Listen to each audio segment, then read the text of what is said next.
বিভিন্ন প্রকার দাঁড়ানোর ভঙ্গিমা বা দাচি এগুলো পরপর পরপর তোমাদের সামনে উপস্থাপন করছি।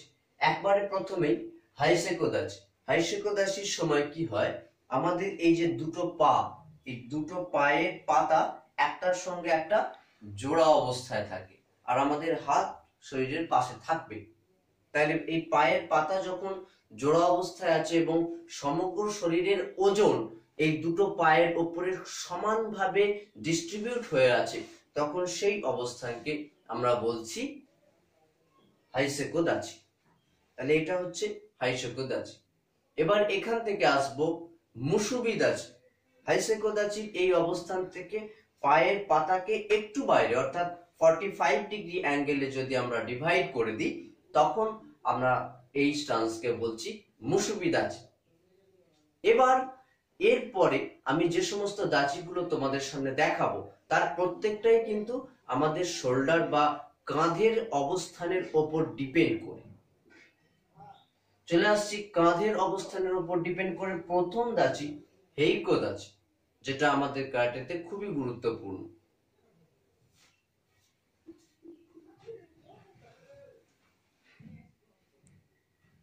এই যে অবস্থান, এটাকে বলছি হেইকো দাচি। অর্থাৎ দেখো, দুটো পায়ে সমান বডি ওয়েট দিয়েছি এবং পায়ে দুটোর মধ্যে গ্যাপ আমাদের শোল্ডার ব্লেডের যতখানি গ্যাপ আছে সেই গ্যাপ অনুযায়ী আমরা যে মুঠোটা করে রয়েছি, এই মুষ্টিবদ্ধ হাতটা রয়েছে একটার সাথে একটা গোড়ালির সঙ্গে আর একটা গোড়ালির সঙ্গে, একটা পায়ের গোড়ালির সঙ্গে অপর পায়ের হাতের যে মুষ্টি সেটা ডায়াগোনাল ভাবে অবস্থান করেছে।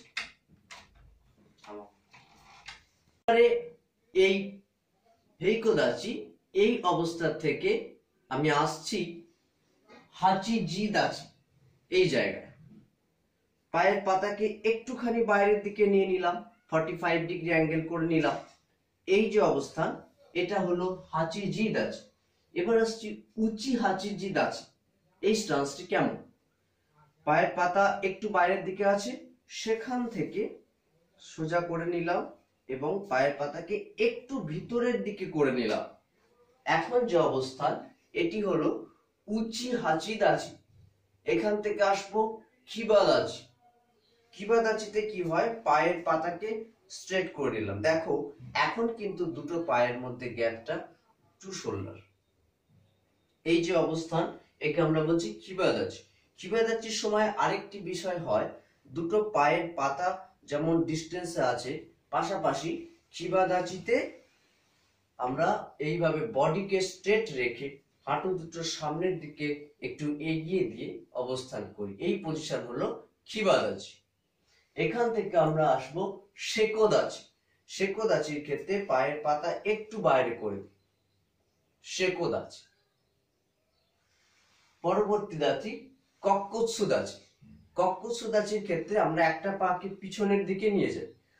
মনে করো আমি এখন সেকো দাচি এই পজিশনে আছি, এখান থেকে আসছি কক্কুৎসু দাচি।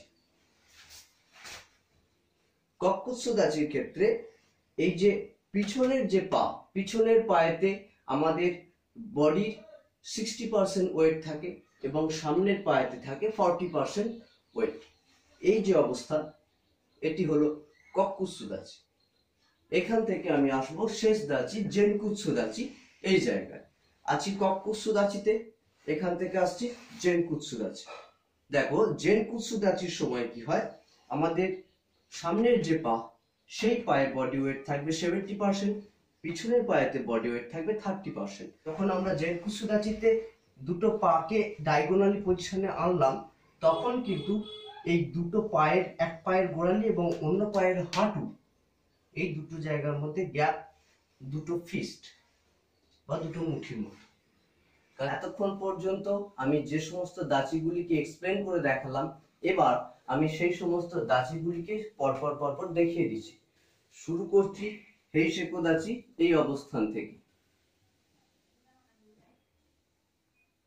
হেইসেকো দাচি, মুসুবি দাচি, হেইকো দাচি বা ইয়োই দাচি।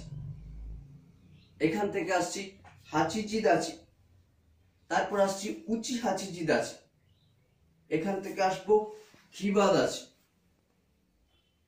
তারপরে আসবো শেকোদাচি, তারপরে আসছি কক্কুৎসুদাচি, এখান থেকে আসছি জেনকুৎসুদাচি।